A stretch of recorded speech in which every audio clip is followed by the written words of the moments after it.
Get ready for the world's greatest Arsenal podcast. Welcome to another podcast by Guns and Yellow Ribbons. Enjoy the show.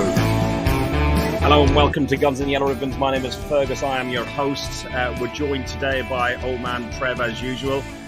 Princess Gunnar has decided to pay us at least one last visit.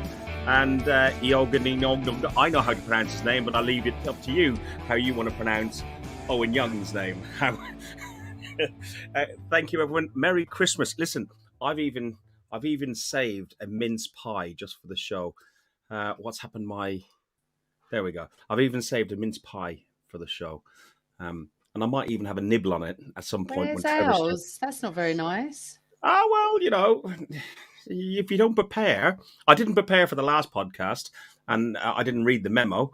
And Scunny Mike had the Christmas hat on that I said, it'd be a great idea if we all wear Christmas hats. Yeah. So, yeah, I didn't wear one. He did, and he had an Arsenal one. Princess, how are you? Thank you for gracing yourself with your presence. I was like a late sub, wasn't I, about 5 o'clock? Can you come on? You begged me. You begged me. Please, can I come on? Please, can I come on? One day I'm going to show the messages. It just stops me eating any more Quality Street cheese and biscuits, turkey, mince pies, till about 8 o'clock. I'm all good, except we've got a bit of COVID in the house. I think every household in this land has. I don't know what day it is. I've got no time. I don't know what anything is. I can convince myself it was Tuesday all day today. It's Christmas to New Year, and we've not got football tomorrow. So that was why I was really looking forward to that. Owen, we won't see you next Tuesday because there's no football. How are you, Owen? Welcome to the show. Some people will get that joke. Cheers, buddy. Cheers. No, I'm good. Look, as PG just mentioned, there is we're stuck in the limbo of between Christmas and New Year's, which nobody really knows what to do with themselves.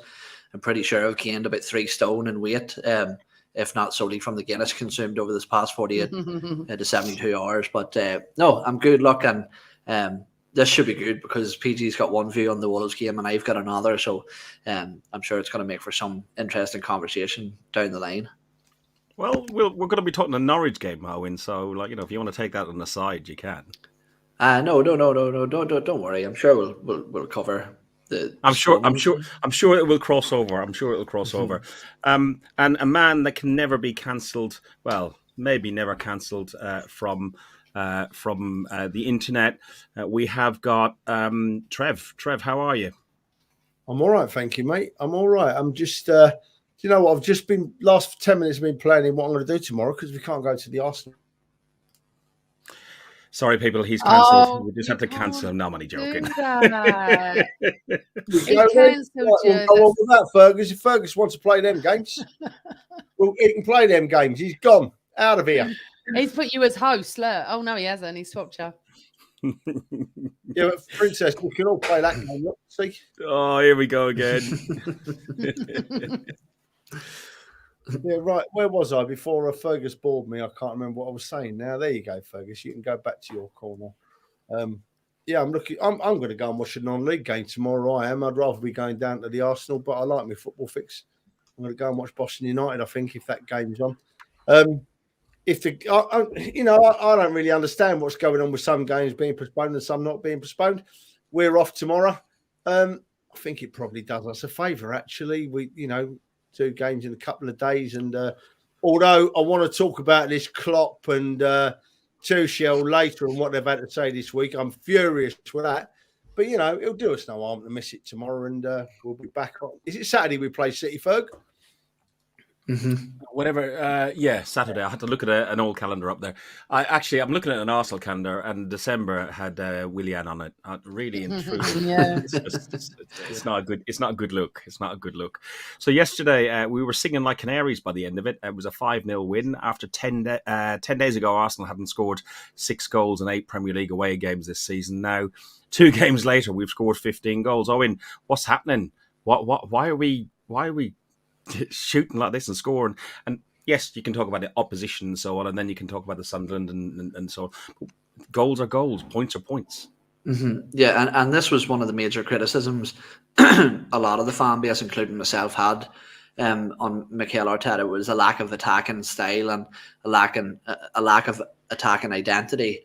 And all you can really do at this stage is sort of tip your cap to him and say fair dues, credit where credit's due, because now that I look back, is maybe we were prematurely judging Mikel Arteta and his style of football a little too soon. Because for me, what you're now starting to see is the consistency of team selection has been something that has been really evident for me over this past few weeks. Like literally, unless it's needs must, the starting 11 is basically exactly the same. He obviously has faith in certain players. I mean, we even seen yesterday Ben White being moved to right back rather than putting Cedric or anybody in. Obviously, there was reasons as to why some of our right backs weren't available, but to still keep Ben White in the side and bring in Rob Holding, I think what we're starting to see now is like an organic chemistry that's starting to grow within that starting 11. You see Gabriel Martinelli, who to me seems like a completely different player from last year.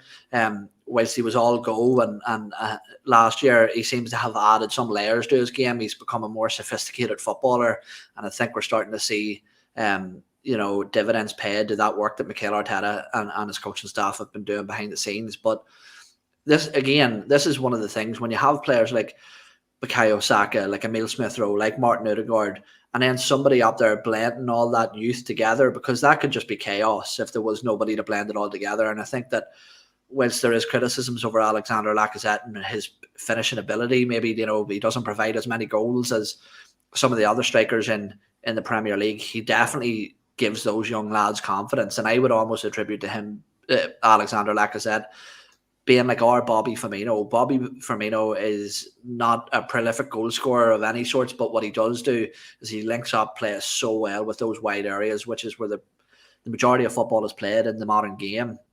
So for me, what is happening now on the pitch, I think there's been more of an emphasis to play the ball forward a lot faster. I mean, that there's definitely an emphasis to play the ball forward when you see Granit Xhaka trying to break the lines with forward passing. So it's obviously something they've been conscious of, the criticism of. But for me, this is just going to take a bit more time, but we're starting to see a glimpse of what could be possible with this group of players. I wholeheartedly agree with a lot of what you said there, Princess. So we've scored 19 goals and 3 conceded in the last 6 straight wins in all competitions, if we include the Sunderland one.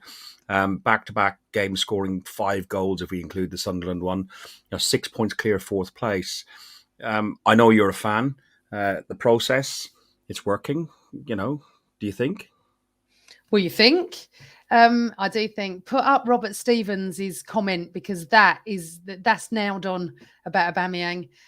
We are not constrained, I don't know, to him being on the pitch and playing to his strengths. We are now playing to everybody's strengths. And Lacazette is the glue. Yes, he's not scoring as much as he should, but if you watch him, how much work he does off the ball, he glues and the kids love him anyway. The kids play so well with him. I've got so much to say, I don't even know where to start. But I think I'm sure you'll get it in somehow. The one criticism, don't make me laugh, because honestly I sound like Muttley. The one criticism Arteta had last year from when I was on the other podcast was, why wasn't Martinelli being played? We needed goals. I'll tell you why he wasn't being played, because he wasn't ready. Now, I wholly believe that. I believe ESR, Saka, and we'll see in it now with Martinelli. We'll see it with Patino. He brings them in when they're ready. I had a whole big conversation with LeGrove last night on Twitter about this. He feels that he had no choice because of Ozil. He brought ESR in. We're never going to know. Doesn't matter. Doesn't mean he's right, I'm right in what I think. I think the time was right. The time was right for Martinelli. We saw glimpses a couple of seasons of what he can do, especially that beautiful goal against Chelsea. Maybe he wasn't ready. Maybe he just wasn't ready. And Arteta's brought him in, and look at him go. We want him in the first 11 every game. There's no doubt about that. And the team he's picking is gelling so well. And as Owen said about Xhaka, if he's forward passing, then Arteta's doing something right, because that boy does not forward pass much at all. Now, trust the process. I've said this all along. I will judge Arteta come May. I'm a massive supporter of his. I think what he's trying to do, we're watching it. We can see it. I mean, if you look at Kieran Tierney, we've just got a wealth of fantastic kids in our team. And the old adage, you can't win the league with kids. Well, someone else did that. It's hard because on the other hand, you can look at the opposition, but we can only play what's in front of us. Totally agree. We can't, I do look at it and go, Norwich were poor. The other teams were poor. There were teams that were poor. But then if you go back a few games to Leicester away at 12:30, I did not think we would win. I said it all along, didn't I? That game in particular, and being a 12:30 kickoff, Absolutely. that was outstanding. Trevor, what's your thoughts on how we're improving an away game? Away games have been a bit of an Achilles heel to us. Like we conceded, obviously the 5 at Man City, but in our last 5 away games, there was 4 games conceded against Liverpool, 3 at Man United. A game that really sticks in my throat because I thought we had them by the throat. Then the total brain fart, which was Everton. We conceded 1 at Leeds, which was unfortunate, and then none away to Norwich. Yes, okay, you could look at the opposition in those incidents are better the more goals we conceded, but defensively we've improved, and now in the forward area, Trev, we seem to be improving as well. And I'll pick up, and I'd like you to comment on what Truls said, that he said really Lacazette was rubbish against Norwich. I don't think he was rubbish. I just think there was other players that outshone him. Unmute yourself, Trev. I'll do it. No, you have to do it. I've done it. Sorry about that. Lacazette wasn't rubbish against Norwich. I'm finding these away performances still a little bit confusing because I watched the games at Everton and Man United, and Everton and Man United are not top-class sides at the moment, and we were awful. We were really, really bad. But we've gone to Leeds and we've gone to Norwich, and they've filled us full of hope again. They've won comfortably at both places. You don't have to make a reason for us being better since Aubameyang hasn't played, because the facts tell you we've been better since Aubameyang hasn't played. We don't have to give a reason. You just have to look at the results and the way we've performed. And I think that Martinelli playing on the left instead of Aubameyang has been a massive, massive lift to our team and to our squad. I think that Saka also scoring goals from the other side of the field. We've got class finishes on both sides of the pitch now. Both can cut in, both can score a goal. And then we've got the other lad, Smith Rowe, who's developing this habit of finding a yard in the penalty area to score a goal. It's a habit. You watch it, what he's done over this season. He times his run, or he gets there early or he gets there late, but he finds a yard, and his goals are like tap-ins, really, because he finds that space. So I'm so impressed. Lacazette's an interesting one because there's no doubt that he gels the side, and there's no doubt that he lifts the young players. They love playing with him. They've said that. But for me, he don't play for us next season if we take that next step. We want someone that does the job he does now, but scores a few more goals, because he doesn't get anywhere near scoring enough goals. And I'm not being horrible to Lacazette there. Once again, that's just seeing it how we see it, He does gel the side. He does lead the line, but he doesn't score enough goals, and we need a goal-scoring striker. So at the moment, I'm very happy. I've still got Man United and Everton in the back of my head. I'm a bit confused about what happened there. But you can't take anything away from the Leeds and Norwich performances. We've done what we needed to do.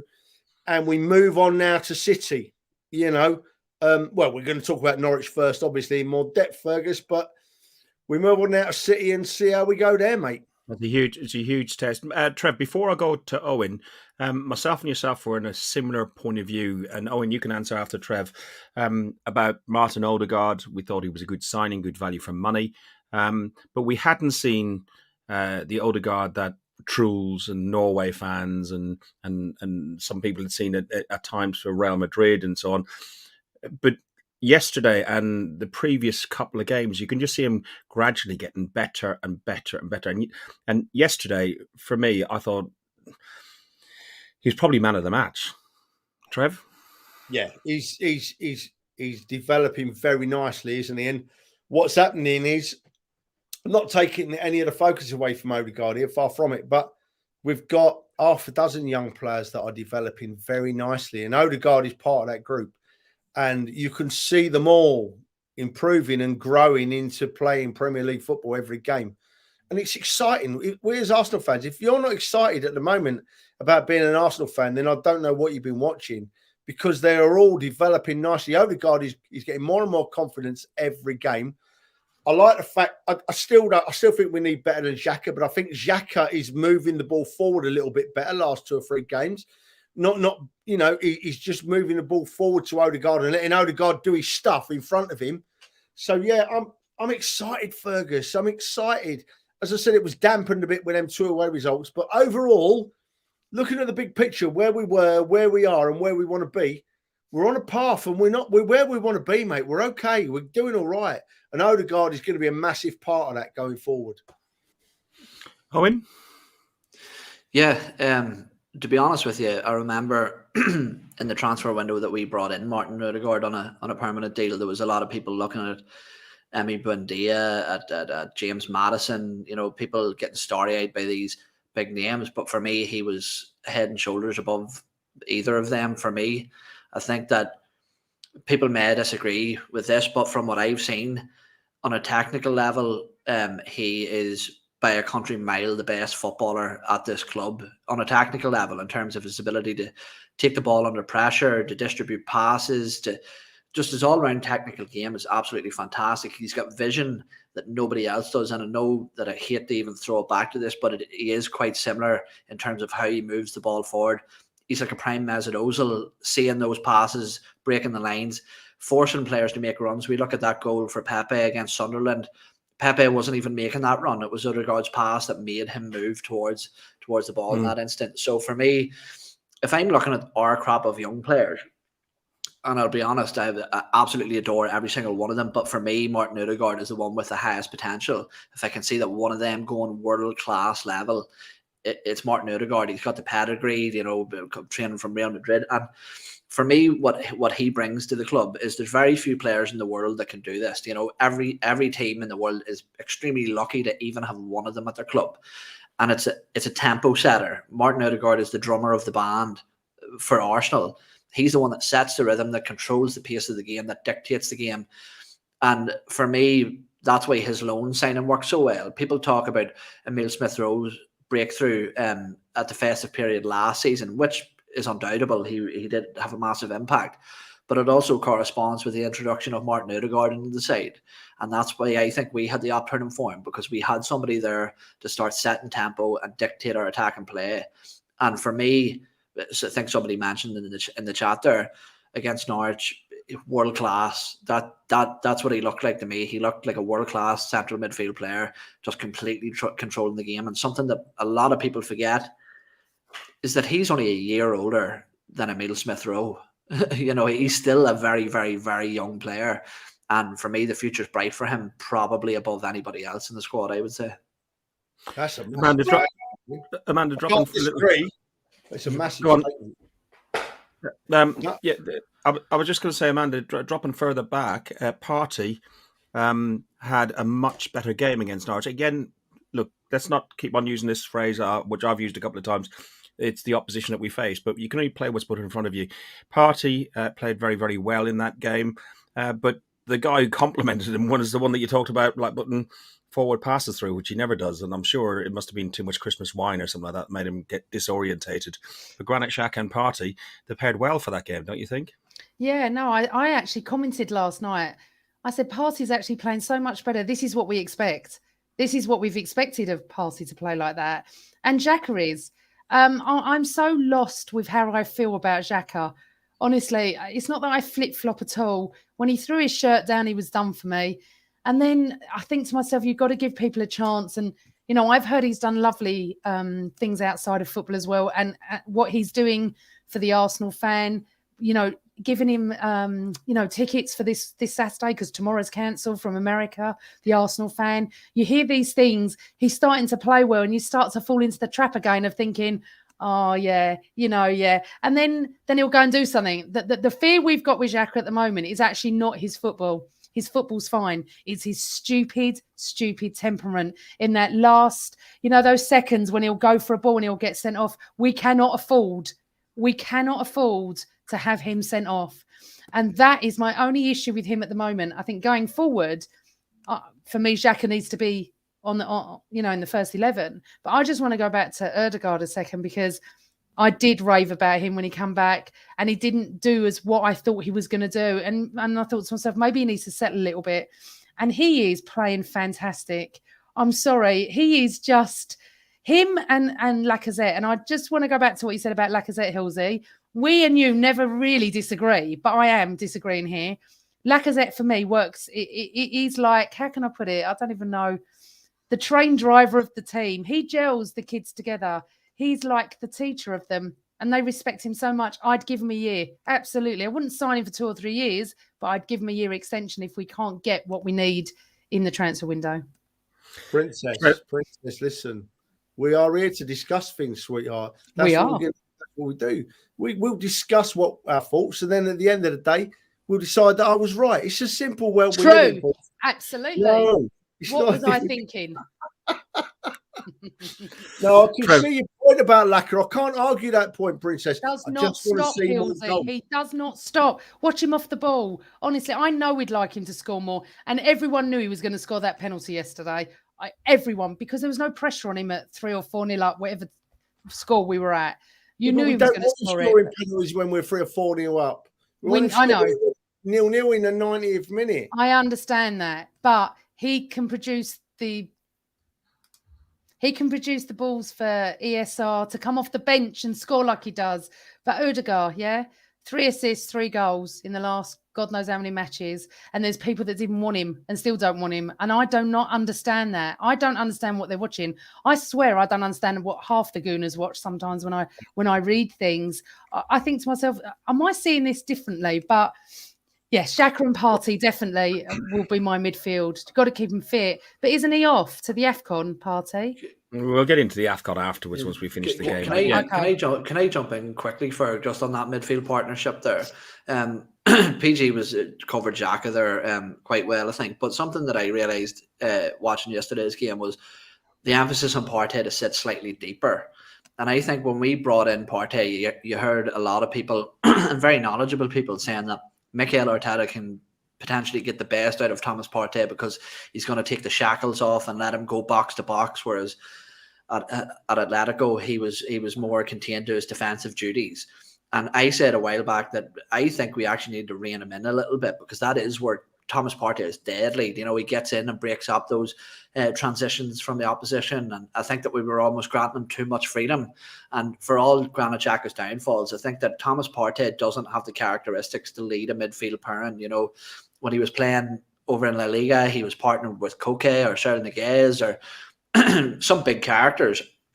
And for all his faults, I think that Granit Xhaka does possess those qualities that Thomas Partey needs in a partner. And I think that that's why we do see the best out of Thomas Partey when it's with Granit Xhaka. And for me, Partey is almost like a Gilberto Silva character, where you don't really see him do a lot, but you know when you're not talking about him that he's had quite a good game. You know, that's he does the stuff that nobody else really wants to do. And in a way, I think that translates into what PG was trying to put across, Trev, about Lacazette, which was that he doesn't need to be scoring, he doesn't need to be assisting. His willingness to run tires out defender, it pulls them out of positions, it makes space for the wingers to run into, and potentially Alexander Lacazette could go through the entirety of the 90 minutes without touching the ball once and still put in a good shift and do good work, if you know what I mean. It's a strange game that it's transforming into, where a centre forward doesn't necessarily need to be bagging 20 goals a season to have a good season, but because you've got Martinelli, Saka, and ESR scoring, and it maybe it's a different, maybe it's a different position for him. But what you said about Xhaka and Partey, they are different and they complement each other.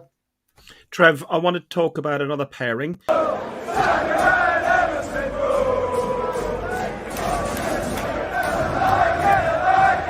Trev, Saka and Emil Smith-Rowe had a fantastic game. Here we go. Saka and Emil Smith-Rowe. Trev had a fantastic game yesterday. Talk to me about Saka's performance first, and then Emil Smith-Rowe coming on as a super sub yet again and scoring. I think that's scoring three consecutive appearances as a substitute in the Premier League, and it's the first one for Arsenal too. That's since Rosicky of 2009. Yeah. Just before we go to Saka and Emil Smith-Rowe, I've missed out on a couple of points. Yeah. Let's clarify that. I'm not on Lacker's back. I'm just saying I want more goals out of the striker. I don't think he scores enough goals. Yeah, Fair enough. Yeah. everything else he does, he does really well. And Granit Xhaka was lucky not to be sent off at Leeds, and he was up to his antics again yesterday. I'll leave it at that. As for Saka and Emil Smith Rowe, I saw Saka make his debut for the Arsenal senior team over in Kiev a couple of years ago. That was a trip and a half. I'm not going to dwell on it, but we were playing Poltava, but we played the game in Kiev. And as soon as he set foot on that field, I'm sure I got some video footage of that. As soon as Saka set foot on the field that night, I knew we had a class act. And I don't think he stops improving since that day. I think if you looked at every game he's played and broke it all down, you could find a way of saying he's improved again. And last few games, he's really cutting inside a lot and he's going for goal a lot more and scoring goals. And then we've got Smith Rowe. He's so unlucky to be a substitute at the moment. How do we squeeze him in? I don't know. But when he does come on, he's just you're just waiting for him to score a goal at the moment, are you? He comes on the field and you're thinking he's gonna score a goal. He's gonna find a bit of space to score a goal. I'm that confident he will find space in the defence. And look, I watched the Man City game back yesterday, right? They scored 6, but they let 3 in. And I was looking at Man City's defence. And I was sitting there thinking, Smith Rowe would find spaces there. Smith Rowe would find spaces in that penalty area. And on our day, we're going to turn that lot over, you know? So I'm just, as I said earlier, Fergus, you can't really break it down into one or two. We've got a group of players that are all improving together from the back to the front, you know? I mean, let's sling another name in, right? 8 or 10 weeks ago, everyone was, or not everyone, that's a lie. A few people were saying, oh, Ben White, is he a decent signing? Is he not a decent sign? Look how he's developed in the last few weeks, Ben White. We've got a team of developing players. We've got Aubameyang out of the way. Once again, we don't need to dwell on that. It doesn't need explaining. The evidence is there and it shows it, right? Just be excited. I can't pick players out individually. I can talk about them, but if you want me to talk about the overall picture, it's the team, Fergus.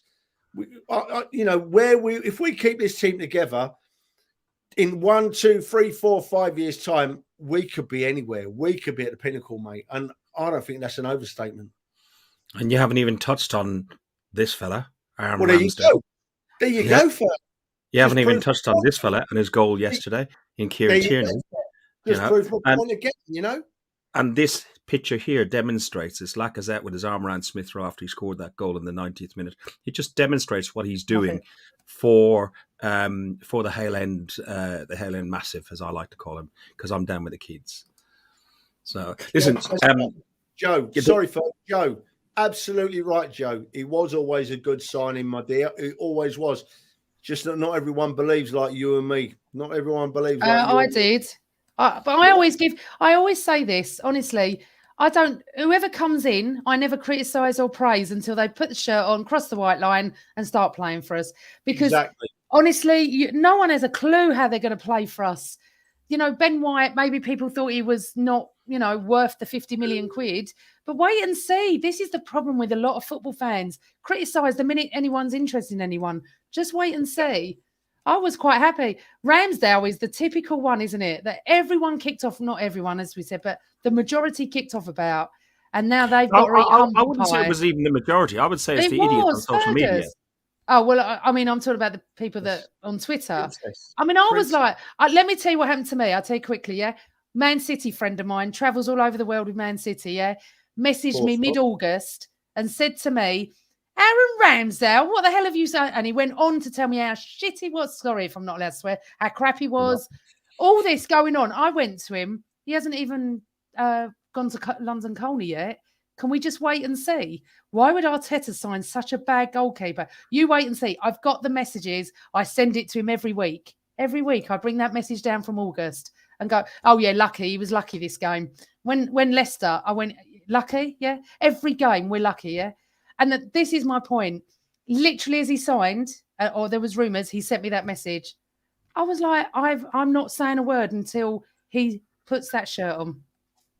Trev, We're not going to football tomorrow. It's been cancelled. I can't say I'm a fan of the early kickoffs, and we touched on the Leicester one, which was a surprise because they're normally really dour affairs.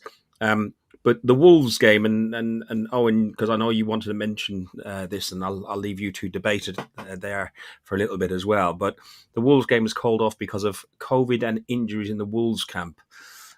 What's your thoughts on that? And I personally would have preferred to have the 3 points in because I was quite confident that meeting Wolves on the form that we're in and at home, we get 3 points ahead of the City game. Look, my stance on it is just one of fairness, I think, and the simple fact is that we would have had 48 hours between fixtures, and Wolves would have had, I think, up to about a week. So I think that's why we've seen the consistency in team selection as well against Norwich, why there was no mass rotation, because I presume that the club already knew that game was likely going to be postponed, so we decided to field everybody. So it's simply just down to the fact that, and I'm going to end up agreeing with Trev, I think, because we were talking about Klopp and Conte. I really don't like the moaning when it comes to the congested fixtures over the Christmas period. You know, it's been this way always. These are prime athletes.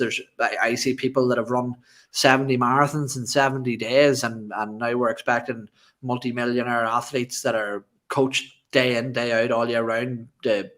We're supposed to moan about them because they don't want to play 2 or 3 games within a week. It's insane. But what I will say is that, just out of fairness, the fact that there would have been such a difference in the amount of recovery time that Wolves would have had compared to us, that I think that wouldn't have been fair. And I think it's all good to turn around and say that, I'd love the game to go ahead, but then if Wolves go out and beat us because we're absolutely knackered after 50 minutes, then that's when that issue would start to be brought up. Trev?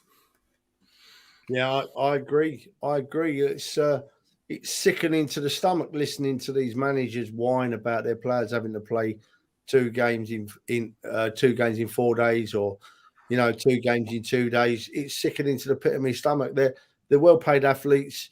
They're fit as a fiddle. If they get injured, they get instant treatment. They've got doctors on hand, and there's other people that do a lot more work and get a lot more knackered and earn a lot less. So just don't. It's entertainment. It's for us, and don't take it away from us at Christmas. Don't moan about me watching me football at Christmas.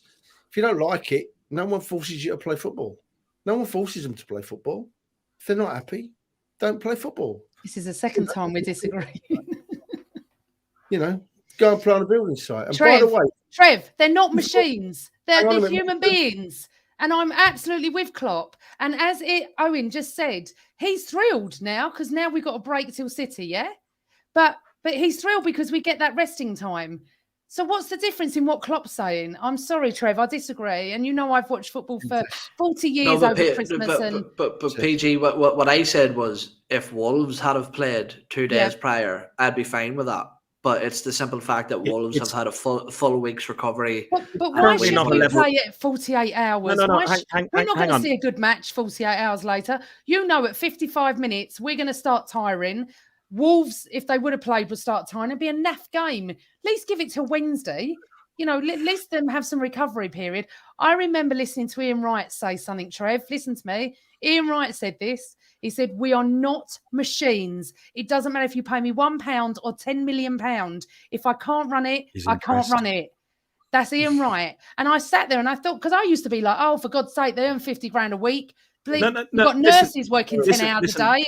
BG, take a breath, because I know you got a cough and everything else. So just take a breath.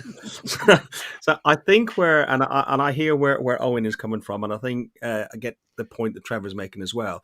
But if you look at the likes of Tottenham that are 3 games off, Wolves have had a game off because they didn't play against. That's not my point. Sorry. No, if it was a level playing field. No, hang on a second. That was Owen's point about it's almost a blessing that we are getting a little bit of a rest because other teams are getting rest. And if we went up against Wolves, no matter how good, bad, or indifferent Wolves are with regards to our level, We've played 2 days Yeah. prior. They hadn't played for nearly a week. That was the point, I think. Am I Sorry, right, Owen? yeah, but I'm talking about Trev's point. Sorry, I was agreeing with Owen. It does help us for Yeah, City. but Absolutely. the point is they're elite athletes, and the elite athletes should be at the peak of their level. If Owen uses the example of a guy running 7 marathons in 7 days or whatever, or 70 marathons, that's another elite. Totally So different. they will pick up injuries and they will have to be rested and rotated. But yeah, we're going to have to agree to disagree on that. That's fine. Sorry. That's okay. They can go and find another Twice now. job. No one's making them do Yeah, it. see, one of the threads that I picked up on as well on Twitter, which is a lovely place, obviously, but it was one of the more decent pieces of content that seemed being put out, and it was the simple fact that if you look at non-league football, that there's players that are playing the same amount of fixtures as Premier League clubs, but they're going and they're working on building sites when they're not playing football, or they're going and they're putting their kids they're taking care of their kids, or there's maybe people that work for the NHS that are standing on their feet for 13.5-hour days, and they play the fixtures. They're happy, and I was the same when I was playing football as well. Is that the fixtures come thick and fast, and for me, if it's a level playing field with the facilities that they have access to, the lifestyles that they lead, they should be well fit to do that. And let's face it, it's not a case of this happens for 6 months a season. It's normally a month, 2 months where it comes thick and fast, and that's what makes this league the best league in the world. And I think I was listening to Ben Foster's podcast earlier, and he said that the players used to complain slightly about it when he was playing, and he just had to remind himself that there was billions of people around the world that loved sitting down to watch football over Christmas, and that there's only maybe a couple of hundred players that didn't really like going out and doing it that much. So you're providing, a couple of hundred are suffering for the benefit of billions potentially. So it's part of the culture over here, really, isn't it? Listen, the huge test that we've got coming up is the City game, and Irish Mick put a message up earlier, which is we're competing with easier teams around us at the moment, and it's now about taking on the bigger sides and so on. And I think from memory, he put up one about Spurs will be a huge. Somebody put up a message earlier about Spurs is going to be a huge test away from home. It's going to be a hostile crowd and everything else.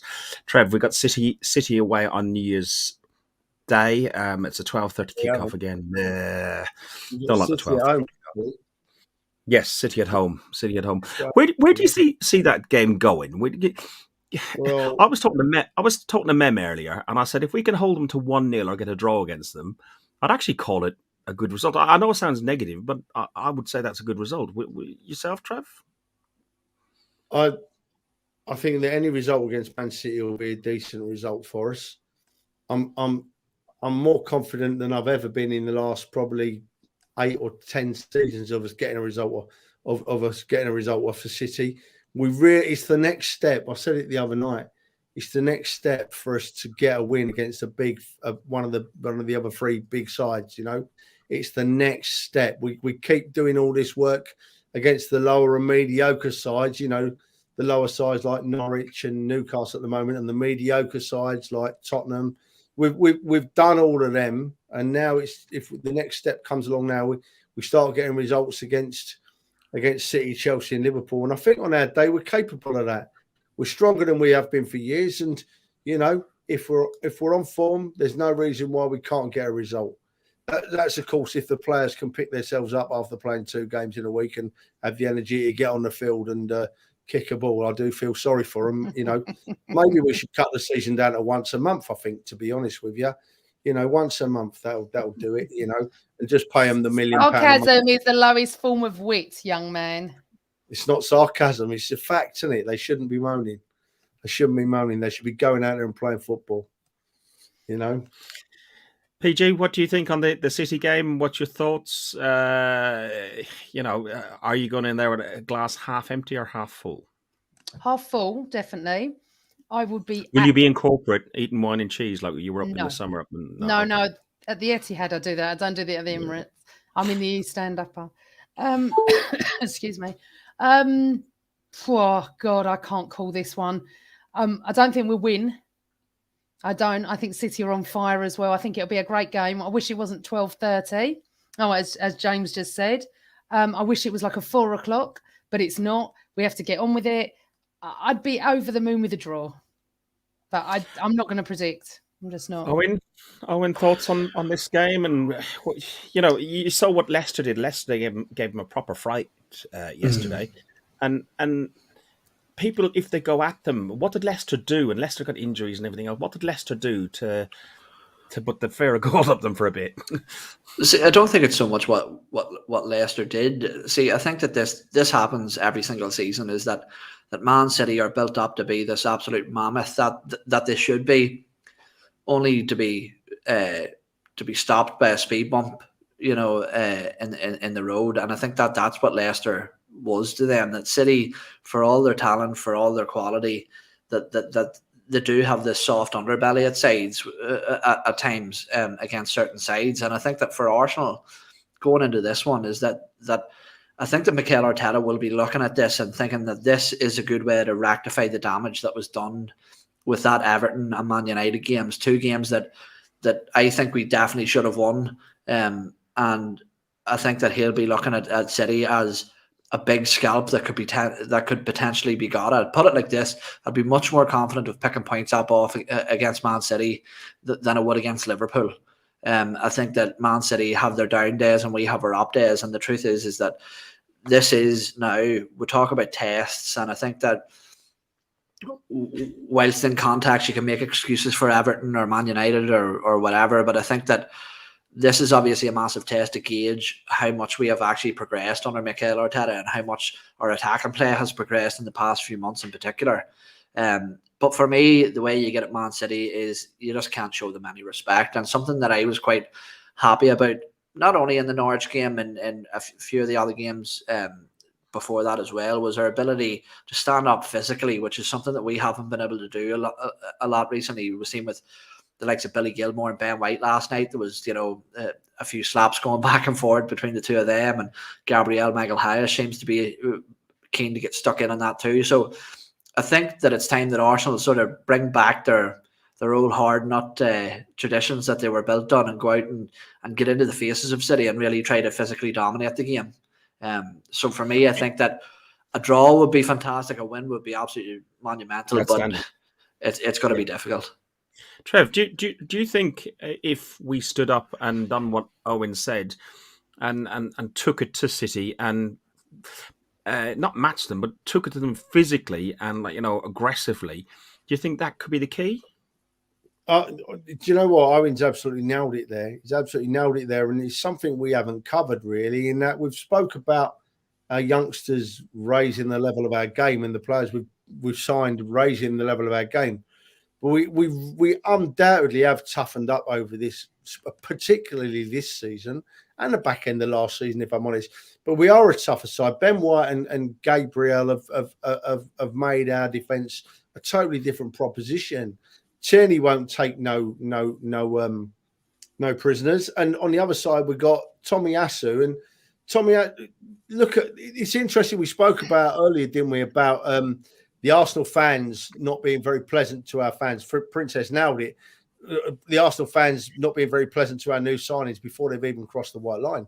But it's not just the fans. Do you remember that Cavi bloke on Sky, the transfer date? Oh, yeah.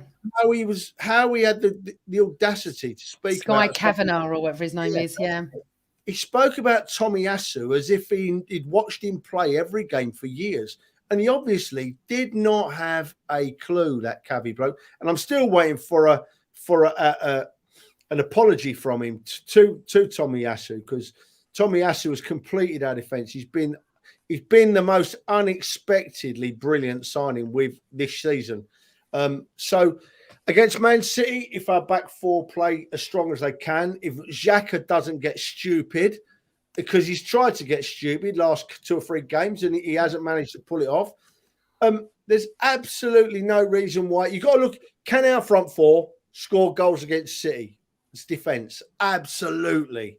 Undoubtedly, our front four can score goals against City's defence. Can City's attack score goals against our defence? Of course they can.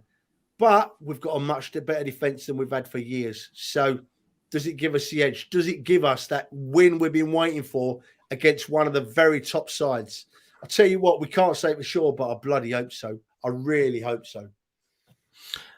PG, I know you said you had limited time. Did you still spare a couple more minutes? Or A couple more minutes, then I'll have to go. Yeah. do you want to have your say on the City game, and then you can say farewell or whichever? Or if you need to. I don't think we need to be stupid. I think we need to not give them any space. I think we've got to play our game, but we've got to be sensible. They are a top class side. They will tear us a new one like they did at the Etihad. I'm just pleased. Sorry. Excuse me. I'm just pleased that we're in this great reign of form at the moment. Let's go for it. Don't pay them any respect, but be sensible. Oh God. 1 second. So yes, I'm really sorry I do have to leave, but That's it's no been problem. lovely. Weird that Brilliant. I've disagreed with Trev. We can't love each you other all the time, Princess. You know what I mean? It had to happen one day. It did. But you know what? There's fun in the making up, sweetheart. You know what I mean? That's what it is. Absolutely. That's But how it's Carlos- lovely. Sorry, Cole. Sorry, Cole. we won't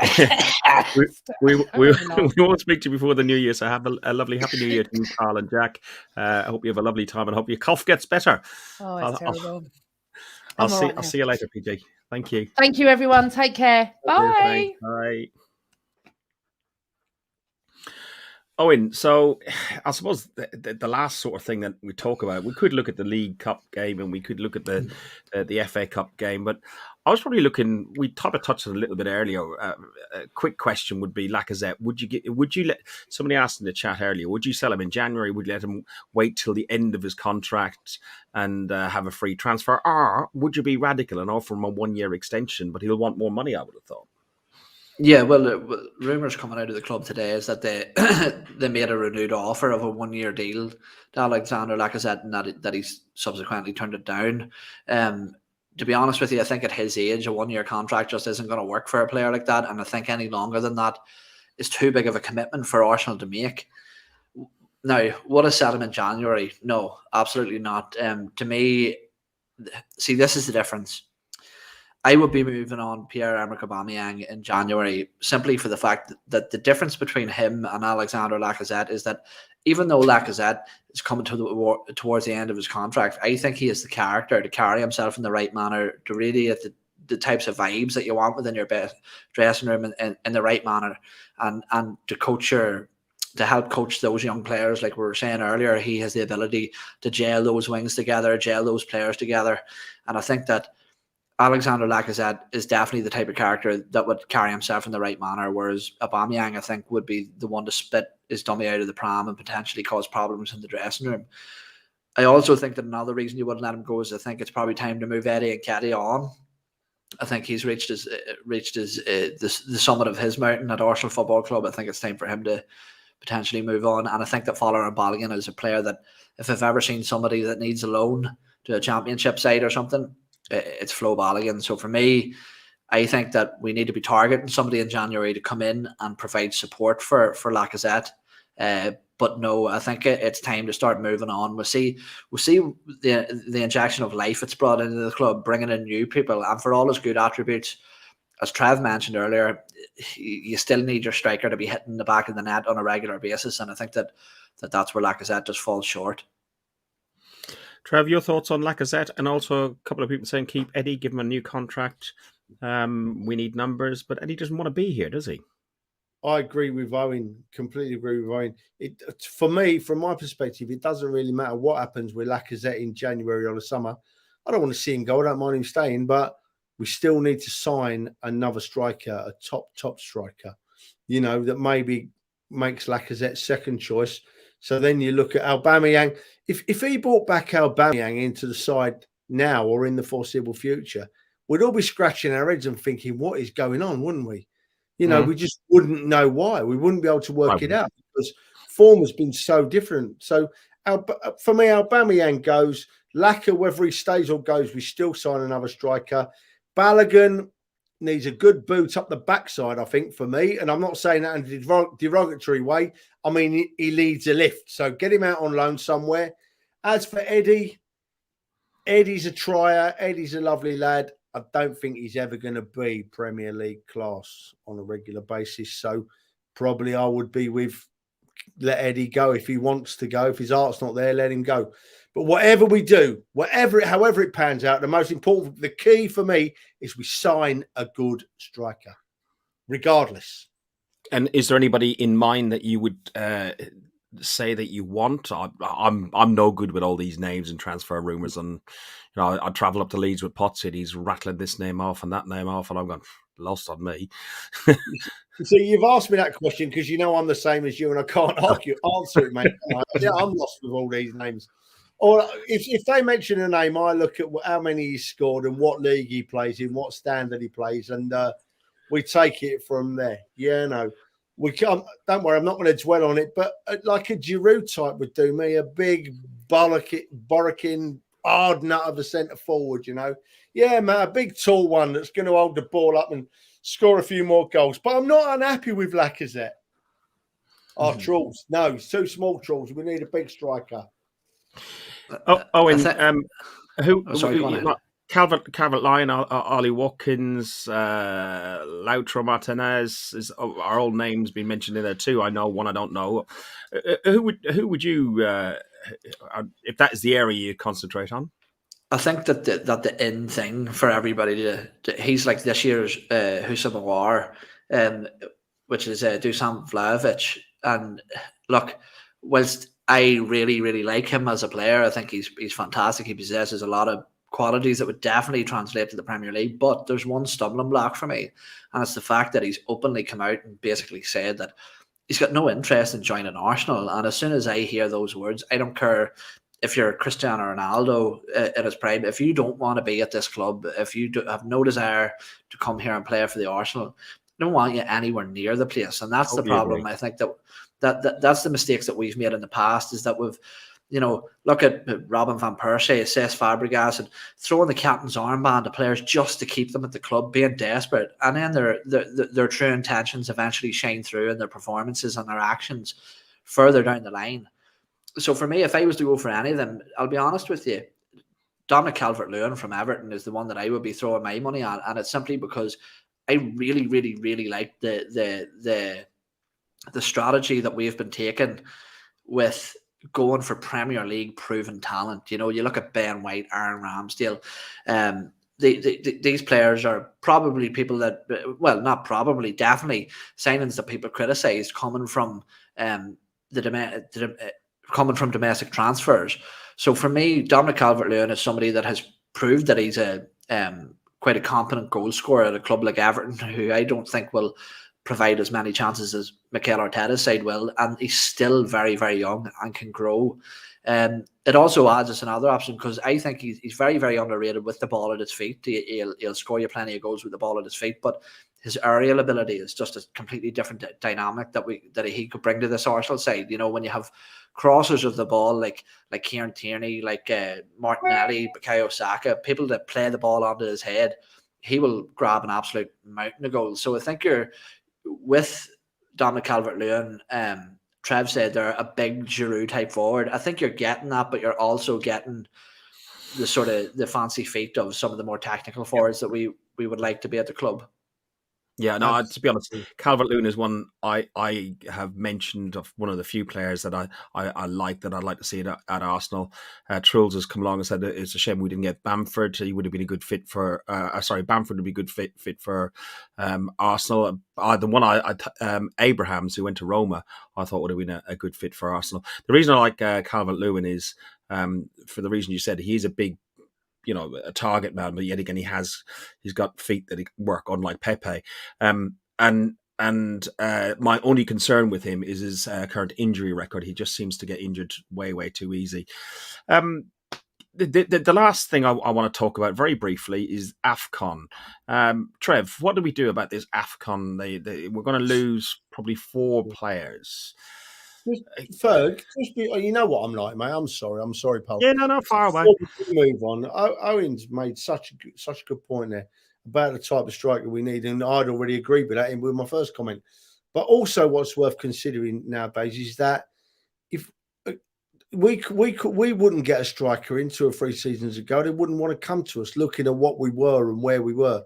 But if you were a young striker now in the Premier League, scoring goals and thinking, right, I'm going to move on, and you looked at Arsenal and you saw Odegaard and you saw Saka and you saw Smith Rowe and you saw Tierney and Tomiyasu flying up the wings, you'd want to come, wouldn't you? I know I would. I'd be thinking, there's a sack full of goals for me at Arsenal. That's a real progression in my career. So maybe, just maybe, there's something in the pipeline even now for January or the end of the season at the latest.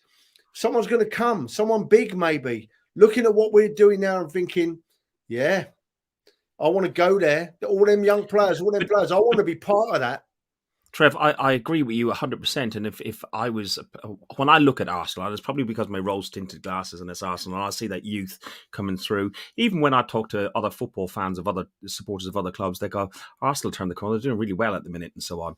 But would the attraction of Mikel Arteta being a younger manager, and let's try and take away from the Arteta in-out sort of debate, but would that put people off rather than where they could go Klopp or Conte or, whichever other big name you can hear at Chelsea or whatever? No, maybe a year ago, yeah, Fergus, but look at what Arteta's doing. You look at what he's still got his detractors. If we lose to Man City this weekend coming, it's going to be like they're going to flip over again, and it's going to be Arteta's rubbish. But he's not. He's not. Arteta is doing a very, very good job. And don't forget his starting point. His starting point was a club in turmoil, and that's not an overstatement, where players running the club telling the manager what to do. Emery didn't have a chance because the players just did basically what they wanted. So, no, that's not the case of Arteta. I think Arteta, from my perspective, is making a real good case for players coming to join the Arsenal. As for your original question, mate, I think they should bin the AFCON off, bin it off for this year. There's loads of COVID in the world. Why send players there when you don't, bin it off. Let's get this season finished. See, can I just jump in and touch on a point there just once again about a player like Dominic Calvert-Lewin, about would he come to Arsenal for Mikel Arteta? And I think that sometimes we overcomplicate the thought process of footballers. And in this case, I think it's a very, very simple one. If you're Dominic Calvert-Lewin, sitting there, a kid in his early to mid-20s, you're thinking, now this is the stage for the next step in my career. Where do I potentially move to? Well, I don't want to leave the Premier League because this is the biggest league in the world with the most eyes on it. The most money can be made here. The most commercial and advertisement opportunities will be made in the Premier League. So who am I looking at? Well, I definitely want to go to a club above me. Man City, probably not get in there. They'll probably go for one of the world's best strikers now within January or the summer window. Man United have Cristiano Ronaldo and Edison Cavani. Liverpool, you're not going to go to Liverpool from Everton. You'll tarnish your career. Tottenham have Harry Kane. That leaves Arsenal, and he'll be simply looking and saying, not what manager is there, what game time, what are the prospects of game time for me to get out onto the pitch and score goals. And the truth is that there's an opening for a player like Dominic Calvert-Lewin at Arsenal, and he would sign the contract, walk in, and instantly be the number one striker at the football club, the most committed game time to that individual. And for me, it's that simple. Well, a good example of that is Jack Grealish. He's gone to City, and he's a bit part player at 100 million. He does get game time, but he's not getting as much game time as he was getting at the likes of Villa and so on. So let me ask you a question, mate. Let me ask you a question. You're in the know. I'm going to put a comment up there and now. Are we at a stage where we can get this bloke or we can't? I don't know. I haven't got a clue. No. Any people I've heard of have said no. Well, financially we can for the fee if we offload. This is wages. This is just me thinking. Yeah, but if you offload the Gabonese, fella, that's 350 grand a week saved. You transfer even if you lent Aubameyang out for half a season and sold him in the summer, you still got 130 what's that? £175,000 a week. You could give him a big signing on bonus. Adidas would pay some money. He's looking, from what I remember seeing, I think he's looking in the region of 500 to 600 grand a week. Wow. So that's why now there's only literally Man City, PSG, Man United potentially, or the only Real Madrid maybe, but with their financial situation.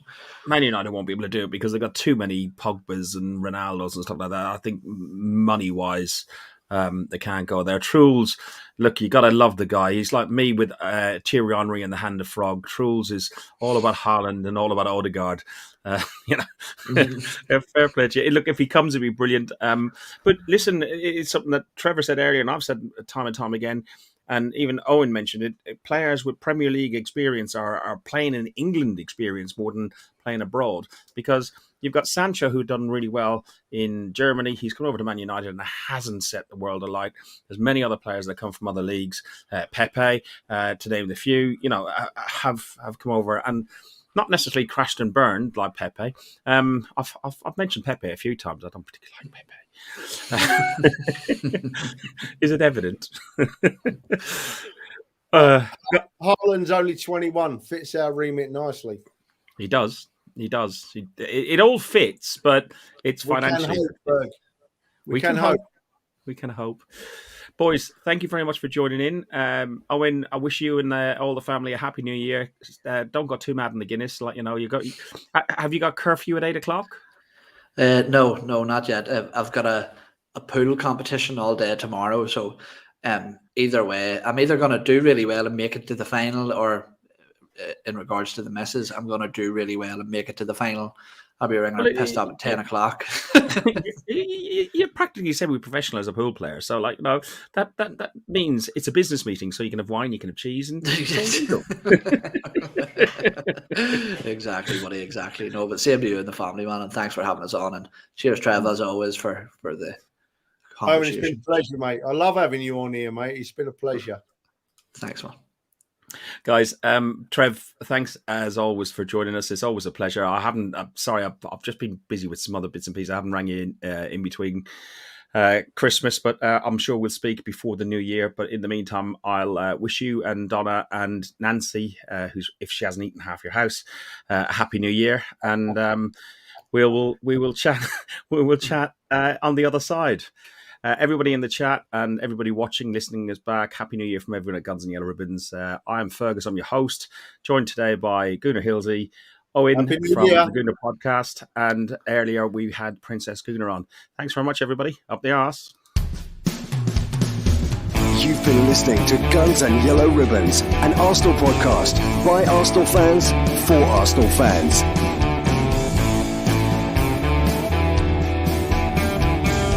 Follow us on Facebook at Guns and Yellow Ribbons and Twitter at Guns and Ribbons. And remember to rate and review us too.